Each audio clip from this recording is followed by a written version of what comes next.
तर विजय घाडगेंना मुख्यमंत्र्यांची भेट हवी आहे। छावाच्या अध्यक्षांचा मुख्यमंत्र्यांना भेटण्याचा प्रयत्न।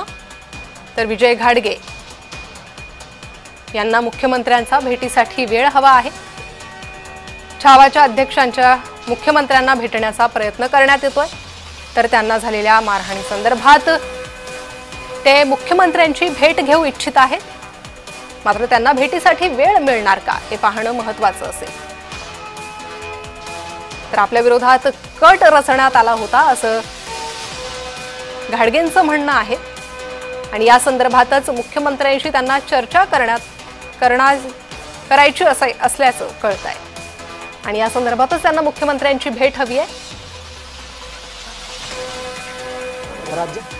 देवेंद्र फडणवीस आज लातूर दौऱ्यावरती आहेत आणि लातूर दौऱ्यावर असताना छावा संघटनेचे प्रदेशाध्यक्ष विजयकुमार घाडगे पाटील हे आज मुख्यमंत्र्यांची भेट घेणार आहे। आपण पाहिलं तर मागच्या काही दिवसांपूर्वी त्यांच्यावरती राष्ट्रवादीच्या प्रदेशाध्यक्ष असलेल्या सुनील तटकरे यांना निवेदन देण्यासाठी गेल्यानंतर त्यांना जबर मारहाण झाली होती। त्या पार्श्वभूमीवरती आज भेट असेल। नेमक्या काय मागण्या असणार आहेत त्यांच्या या संदर्भातला तपशील आपण जाणून घेतोय।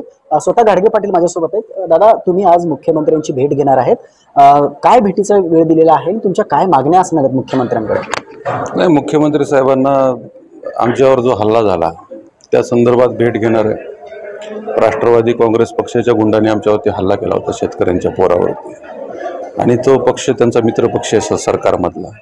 शेवटी राज्याचे प्रमुख म्हणून राज्याचे कर्ते धरते आहेत, मायबाप सरकार म्हणून त्यांना आम्हाला विचारावं लागणार आहे की बाबा चुकीच्या लोकांना तुम्ही का पोचताय। राज्यातल्या शेतकऱ्यांची मागणी होती कृषी मंत्र्याचा राजीनामा घ्या, तुम्ही राजीनामा न घेता त्यांना तुम्ही क्रीडा खातं बदलून दिलं। तुम्ही आमच्या शेतकऱ्यांच्या पोरावरती हल्ला झाला आणि त्याच्यावरती जखमीवरती मीठ चोळणार आहेत का, हा एक प्रश्न आहे आमचा राज्याचे मुख्यमंत्री प्रमुख म्हणून।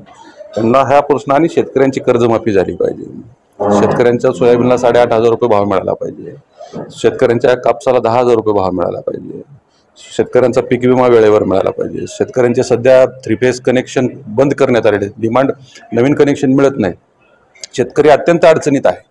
या सगळ्या 4-5 विषयावरती CM साहेबांसोबत आम्ही चर्चा करणार आहोत आणि चुकीचे लोक तुम्ही का पाठीशी घालताय हा पहिला मुद्दा आहे आमचा। चुकीचे लोक तुम्ही का पाठीशी घालताय, सरकारमध्ये का सांभाळताय, शेतकऱ्यांबद्दल वारंवार चुकीचे वक्तव्य करणाऱ्या लोकांना तुम्ही बक्षीस म्हणून क्रीडा खातं देता, हे नाही राज्याला शोभलं। राज्यातली जनता संतापात आहे, हा प्रश्न आहे माझा आणि राज्याच्या मुख्यमंत्र्यांसोबत चर्चा करून आज काय होते बघू।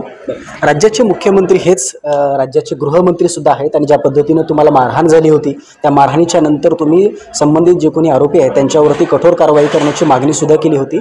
त्या अनुषंगाने गृहमंत्री म्हणून काही तुमची चर्चा होणार आहे का? त्या संदर्भातली काही मागणी तुम्ही गृहमंत्र्याकडे करणार आहे? करणार ना। ज्यावेळेस निवेदन दिल्याच्या नंतर अर्ध्या तासानं आम्हाला मारहाण होती, हा कट रचून आमच्यावर हल्ला केला, जीवघेणा हल्ला होता, आमच्या एखाद्या पदाधिकाऱ्याचा जीवही त्या ठिकाणी गेला असता। आमची CM साहेबांकडे मागणी राहणार आहे, याची CID चौकशी झाली पाहिजे। असं काय घडलं त्या अर्ध्या तासात, कोण त्यांना सांगितलं मारा म्हणून, काय चर्चा झाली, त्या ठिकाणी तटकरे होते, इतर त्यांचे पक्षाचे काही नेते आमदार सगळे होते। शेवटी या विषयाची पूर्ण चौकशी CID मार्फत झाली पाहिजे। तुमच्या या लढ्या